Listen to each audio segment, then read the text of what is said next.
일본 정부는 북한이 지난 2017년 11월에 쏜 화성 15형보다 성능이 향상된 신형 ICBM 미사일을 발사한 것으로 분석했습니다. 기시다 총리는 이번 발사를 용서할 수 없는 폭거라고 강하게 비난하면서 대북 제재를 포함해 관계국과 연계해서 대응하겠다고 밝혔습니다. 일본의 반응 알아보겠습니다. 이경화 특파원. 네, 도쿄입니다. 먼저 일본 정부는 이번 ICBM 발사에 대해서 어떤 분석을 내놨습니까? 네, 일본 정부는 이번에 북한이 쏜 미사일이 지난 2017년 11월 발사한 화성 15호보다 진화한 것으로 분석했습니다.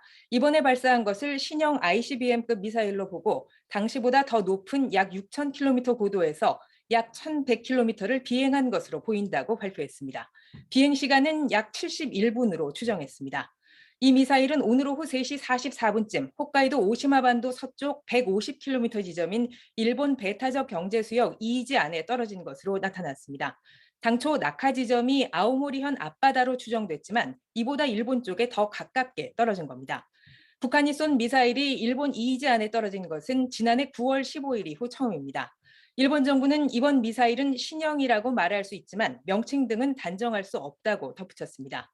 또 현재까지 이번 발사로 인한 일본 항공기와 선박 피해는 확인되지 않았다고 발표했습니다. 일본 정부는 이 지역을 오가는 선박에 대해서 낙하물을 확인한 경우 접근하지 말고 관련 정보를 해상보안청에 통보할 것을 당부했습니다. 긴박한 국제 정세 속에서 탄도미사일을 발사한 데 대해 기시다 총리가 북한을 강력히 비난했죠.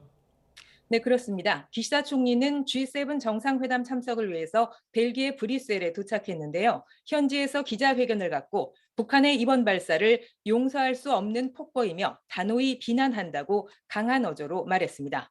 이번 발사는 유엔 안보리 결의 위반이라며 대북 제재를 포함해 한국, 미국 등 관계국과 연계해 대응을 논의할 것이라고 밝혔습니다. 이번 G7 정상회담에서 북한 미사일 발사에 대한 연계를 확인하고 싶다는 뜻도 내비쳤습니다. 이에 앞서 일본 정부는 이번 발사에 대해 북한의 외교 경로를 통해 항의했다고 밝혔습니다. 방위성은 이번 발사 이후 경계 감시에 전력을 다할 것과 관계국과 긴밀히 연계해 만일의 사태에 대비하겠다고 밝혔습니다. 또 적기지 공격 능력 보유를 포함해서 모든 선택지를 검토해 앞으로 일본의 방위력을 획기적으로 강화해 나갈 것이라고 강조했습니다. 기시다 총리는 이번 발사 보고를 받은 뒤 즉시 국가안전보장회의를 소집할 것을 지시했습니다. 이번 회의에는 관계장관들이 참석해서 이번 발사에 대한 정보 분석과 함께 앞으로의 대응 방향을 논의했습니다.